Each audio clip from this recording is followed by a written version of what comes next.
Everyone, आज हम बात करेंगे लीडरशिप एंड मैनेजमेंट की और इसमें हम बात करेंगे जो हमारे कॉन्सेप्ट हैं उनको क्लियर करेंगे और जो क्वेश्चन हैं दिए गए जो पास्ट पेपर्स के अकॉर्डिंग हैं उनको हम क्लियर करने की कोशिश करेंगे। आई होप कि आपको ये बात समझ आ गई। पिछली प्रीवियस जितनी भी मैंने वीडियोस बनाई हैं उनका मेन पर्पज़ ये है कि अकॉर्डिंग टू पेपर पैटर्न आप ये तमाम चीज़ें जो हैं वो लर्न कर सकें। और इसके अलावा कुछ शॉर्ट वीडियोस भी बनाई हैं जो कि डिफ़िकल्ट कॉन्सेप्ट हैं, तो काइंडली आप वो ज़रूर देख लीजिएगा। Let's start. क्वेश्चन है हमारा, in the Blake and Mouton leadership grid which management style has a low concern for people but a high concern for production. जब हाई कंसर्न की बात आएगी तो मिडल ऑफ द रोड की जो हमने बात की थी वही आएंगी, ठीक है। Graphic rating scales are subject to all of the following problems except. Graphic rating scale जो होती है उसमें कॉम्प्लेक्सिटी बहुत ज़्यादा पाई जाती है। इसमें हालो इफेक्ट नहीं आएगा, सेंटर टेंडेंसी नहीं आएगी, लीनियंसी भी नहीं आएगी, ठीक है। When the firm change the way it operates, the process is known as। ऐसी फर्म जो चेंज करती है वे को और ऑपरेट करती है, द प्रोसेस इज़ नोन क्या होगा, डाउन साइजिंग होगी, ब्रेन ड्रेन होगा, आउट सोर्सिंग होगी या रिकन्स्ट्रक्टिंग होगी। तो जाहिर है जब वो चेंज कर रही है तो इसका मतलब है रिकन्स्ट्रक्ट कर रही है। Main responsibility of school management, जो स्कूल मैनेज की मेन रिस्पॉन्सिबिलिटी है वो कौन अदा कर रहा होता है, प्रिंसिपल कर रहा होता है। A deliberately arrangement of people to accomplish some specific purpose is known as. जी, डेलिब्रेटली अगर हम बात करेंगे किसी भी पर्पज़ की और जो लोगों के साथ वो अरेंज कर रहा है ऑब्वियसली तो वो ऑर्गेनाइजेशन होगी, क्योंकि वहाँ पर हम अरेंज करते हैं लोगों को। Which is device for attempting to reach a गोल।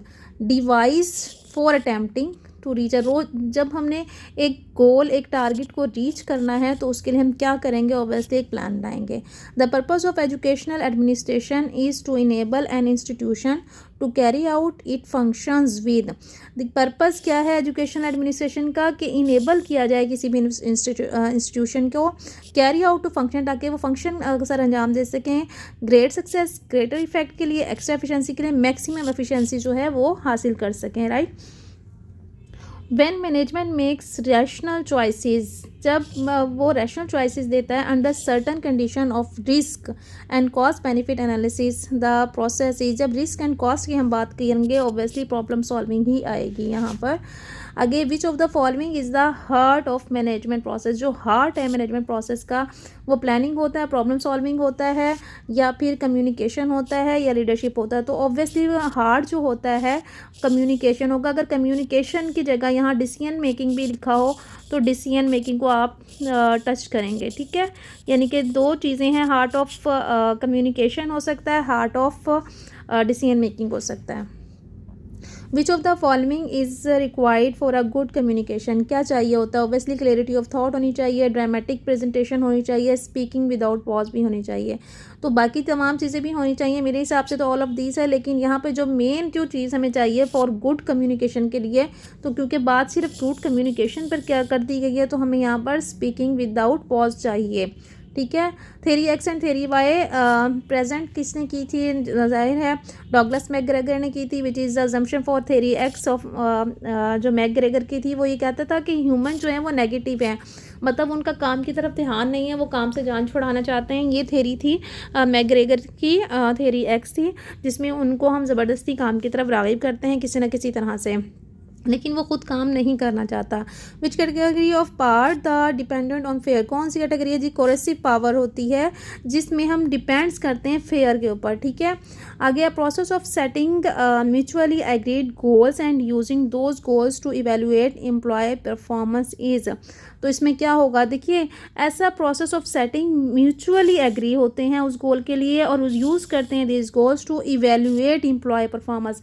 जब हम इवेलुएट कर रहे हैं एम्प्लॉय परफॉर्मेंस को तो ऑब्वियसली कि हम अपने ऑब्जेक्ट की जानिब गामजन हैं और हम अपने ऑब्जेक्टिव को चेकआउट कर रहे हैं। तो मैनेजमेंट बाय ऑब्जेक्टिव जो होगी वो इस तमाम प्रोसेस में शामिल होगी, प्लानिंग, वेल डिज़ाइनिंग और ये तमाम चीज़ें नहीं होंगी।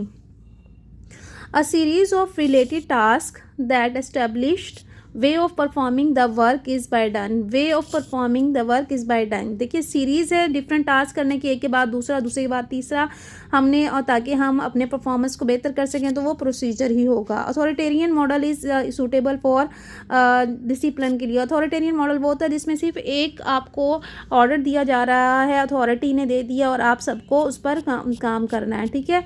तो इसमें क्या होगा, वो डिसिप्लिन होगा, कॉन्फिडेंस नहीं होगा, उसमें इम्प्रूवमेंट हो सकती है, अचीवमेंट हो सकती है, बट डिसिप्लिन होगा वो। POSDCURB, आर स्टैंड फॉर जो होगा वो रिपोर्टिंग होगा इसमें, ठीक है। आगे the level of school administration can be जज थ्रू, ठीक है। जब भी हम स्कूल एडमिनिस्ट्रेशन की बात करेंगे तो उसके लिए हम लर्निंग आउटकम्स की बात करेंगे। The degree to which the organizational resources contribute to productivity is called, ऐसी डिग्री जिसमें हम ऑर्गेनाइजेशनल रिसोर्सेज को कंट्रीब्यूट करना पड़ता है और प्रोडक्टिविटी देनी पड़ती है तो वो एफिशिएंसी डिग्री होती है। Budgeting is an estimation of income and expenditure, budget जो होता है वो हमेशा इनकम प्लस एक्सपेंडिचर दोनों को जब हम मिलाते हैं तो हमारा बजट बनता है, चाहे वो बजट आपके घर का हो चाहे वो कंट्री का हो। The authoritarian persons of staff decision performance is, देखिए जो भी होगा वो क्या होगा, हेड टीचर होगा यहाँ पर। विच of the following has an element of fear and anxiety, कौन सा एलिमेंट होता है, कब होती है। देखिए सुपरविजन में भी आप फेयर नहीं होते क्योंकि थोड़ा फ्रेंडली होता है, गाइडेंस भी फ्रेंडली होता है, मैनेजमेंट में भी कुछ इस तरह नहीं हो, लेकिन इंस्पेक्शन जब भी होता है तो आप क्या करते हो, फेयर और एनजाइटी का शिकार हो जाते हो। लेजी फेयर लीडरशिप क्या होती है, जिसमें हम अवॉइड्स करते हैं, ग्रुप को कंट्रोल नहीं करते, मोटिवेट नहीं करते, अप्रिशिएट नहीं करते, बल्कि अवॉइड कर लेते हैं। यानी कि जो भी लेजी फेयर लीडर होगा उसको कोई कंसर्न नहीं होगा कौन क्या कर रहा है। Division of work is the principle of which type of administration, division of work हमेशा स्पेशलाइजेशन की बात करती है। स्पेशलाइजेशन फियोल ने दी है, वो ये कहता है कि डिवीजन कर दी जाती है उस वर्क की, टाइमिंग की, हर लिहाज से, ताकि जो पर्सन है वो अच्छे से काम कर सके। If the manager is doing the evaluation of a project stage of, जब वो खुद इवेल्युएट करेगा तो वो कंट्रोल कर रहा है उस चीज़ को। The school policy should be determined by, किसने डिटरमाइन की, सिटीजन एंड एजुकेटर्स जो हैं वो शामिल होते हैं। यहाँ पर टीचर भी आ सकता था बट सिटीजन एंड एजुकेटर की जगह टीचर हो सकता था, ठीक है, तो ये भी ठीक था। आगे है provision of good education environment, क्या होगा जी, इंस्ट्रक्शनल टास्क भी होते हैं, नॉन इंस्ट्रक्शन टास्क भी होते हैं, ठीक है। आगे authoritarian administration is based on, authoritarian का मतलब ही डिक्टेटरशिप होता है, जहाँ पे अथॉरिटी है, जहाँ पर डिक्टेटरशिप है, जहाँ पर आपकी सेंट्रलाइज एवरीथिंग है और जहाँ पर डिसिप्लिन है, वो तमाम चीज़ें एक डिक्टेटरशिप की बात करती है। डेमोक्रेटिक जो एडमिनिस्ट्रेशन होती है वो म्यूचुअल शेयरिंग की बुनियाद पर होती है। और who advocated the theory of laissez faire, वो एडम स्मिथ ने दी थी। Boss is right is always, जब भी बॉस राइट होगा इसका मतलब अथॉरिटी है वहाँ पर। Sense of responsibility is not cared, जब नॉट केयर्ड की बात आएगी तो लेसर फेयर होगा। Literal meaning of supervision is superior knowledge and power, जब सुपीरियर नॉलेज एंड पावर है तभी वो सुपरवाइजर है ताकि वो दूसरों को गाइड कर सके। Who said supervision is the set of services provide and process used for teachers development in order to attain goal of school, किसने कहा था, ये ग्लाथॉन ने कहा था। इन POSDCURB जो में को स्टैंड फॉर करता है कोऑर्डिनेशन पर, and to bring harmony among all the elements of program, जब भी हम हारमनी की बात करेंगे इट्स मीन के कोऑर्डिनेशन हो रही है। Who is called the father of scientific management, Frederick Taylor. And conflict का मतलब क्या होता है, डिस्प्यूट हो सकता है, डिफरेंसेस हो सकते हैं, एंड कन्फ्यूजन हो सकती है। Type of supervision encouraging variety, originality and independent experiment, जितने भी होंगे वो टीचर्स जो होगी वो कैसी होगी, जिसके पास वैरायटी होगी, ऑब्वियसली वो क्रिएटिव होगी, जो ओरिजिनल काम करेगी, नोवेल आइडियाज़ लेकर आएगी, इंडिपेंडेंट होगी तो वो क्रिएटिव ही होगा। द ब्यूरोक्रेटिक थ्योरी इंडोर्स करती है किस चीज़ पर, ऑर्गेनाइजेशनल पॉलिसीज़ पर, प्रोसीजर्स पर एंड जॉब डिस्क्रिप्शन पर।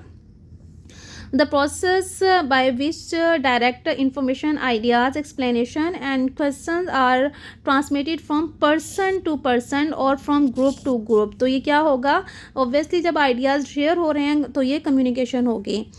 Okay ji, the personal functions of bringing in and training the staff and maintaining favourable condition for work is staffing.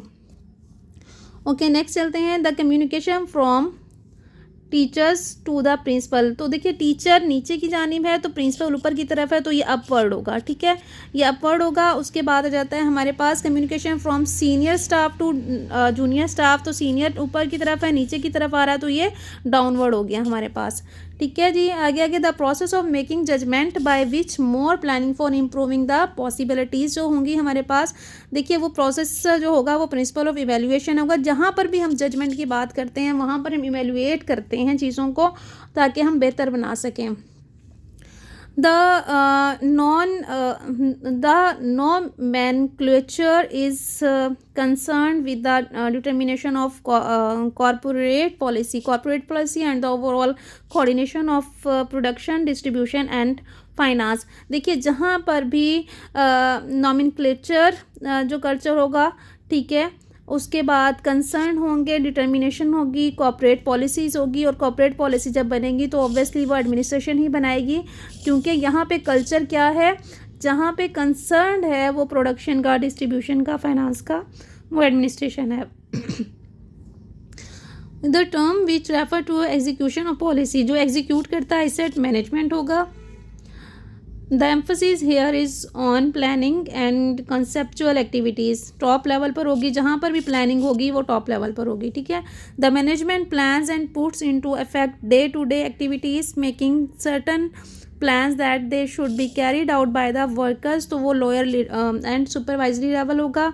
Who is consider as a middle level manager, middle level में हम कह सकते हैं deputy secretary आ सकते हैं, because high level जो है वो हमारे पास जो मिनिस्टर्स हैं उनके रेफरेंस से जाता है। Which of the following is most important management work force, top level की होती है। Empowerment is related to directing. Who advocated the theory of laissez-faire? Adam Smith. And the field of human relations has the aspect of कितना होगा जी कि field of human relation जो होती हैं वो किसके आस्पेक्ट हैं, आर्ट्स के भी हैं, साइंस के भी हैं, ठीक है। आगे रहता है good personal management consist of, किसमें गुड जो है पर्सनल मैनेजमेंट जो होती है वो रूल्स की भी बात करती है, हाई डिग्री ऑफ विजडम की भी बात करती है, क्वाइट अ रीजनेबल टॉलरेंस की भी बात करती है। Staff training is consider, staff training में क्या होता है जी, जो लॉन्ग टर्म इन्वेस्टमेंट होती है वो हम स्टाफ ट्रेनिंग में कर देते हैं। In service training and on training jobs जो होती हैं वो क्या होती हैं, मिक्सड एंड इन्वेस्टमेंट होती हैं हमारे पास। To introduce the change in the organization the staff should be coopted होगा, मोटिवेटेड होगा एंड ट्रेंड होगा। The training of trainer is often the best starting point of revamping of organization, a large scale of training of program and optimizing the profit and marginalize। I think ये large scale of training program होगा because हम यहाँ पर बात कर रहे हैं training of trainers, ठीक है। उसके बाद ऑफन द बेस्ट स्टार्टिंग जो होती है वो स्टार्टिंग में, उसका मतलब यही है कि हम लार्ज स्केल जो हमारे पास है उसको स्टार्टअप करें। The organization invest in the training of their employees for improve their skills and the training can be stated as refresher course हो सकती हैं, plan to groom the staff हो सकता है, ठीक है। तो अगर आपके पास ये वाली ऑप्शन है तो ये भी ठीक है, और अगर ये वाली आए तो ये भी ठीक है। तो ट्रेनिंग कैन बी स्टेटेड, उसको हम plan to groom the staff हो सकता है, refresher course भी हो सकते हैं। आगे कंपैरिजन ऑफ परफॉर्मेंस, अच्छा अगर ये दोनों आ जाए क्वेश्चन में तो ऑब्वियसली यहाँ पर जो plan to groom the staff है आई थिंक ये ज़्यादा बेहतर है, और रिफ्रेशर कोर्स का मीनिंग भी यही होता है, तो आई थिंक ये ज़्यादा ठीक है। Comparison of performance with established goal is a part of, जब हम कंपैरिजन करते हैं परफॉर्मेंस की जो हमारे पास एस्टेब्लिश्ड गोल हैं तो जाहिर सी बात है हम प्लान तो नहीं कर रहे क्योंकि वो ऑलरेडी एस्टेब्लिश हैं, ऑर्गेनाइज भी हो चुके हैं, लीड भी हो चुके हैं, कंट्रोल बचता है। अ प्लान इज़ जो प्लान है इन रिएक्शन टू और taking into consider the action of, तो वो क्या होगा, स्ट्रैटेजीज होंगी। इंटरमीडिएट प्लानिंग जो होती है वो 1 से 5 साल तक के लिए होती है। प्रोजेक्ट साइकिल कंप्लीशन पीसी जिसे हम कहेंगे फ्रॉम एंड जो एग्जीक्यूट होते हैं complete the project in social sector में होते हैं, तो वो हमारे पास 5 होते हैं। The form is executive to plan and project in social sector जो होता है वो PC1 होता है। The form is executive report and survey and feasible study of the project वो PC2 होता है। The form are used for annual targeted program form A होगा हमारे पास, and implementation as well as development form B on 5th day of the month of the project वो हमारे पास PC3 होगा। Which of the following form use to report the project completion, तो ये PC4 होगा। The form is use for delivering the annual performance report after the completion of the project, ये PC5 होगा। ये तमाम हम कर रहे हैं। आई थिंक ये सारी वीडियोस आपको पसंद आई होंगी। कहीं पर भी कोई इश्यूज़ हो तो आप काइंडली कमेंट ज़रूर कीजिएगा। थैंक यू एंड अल्लाह हाफ़िज़।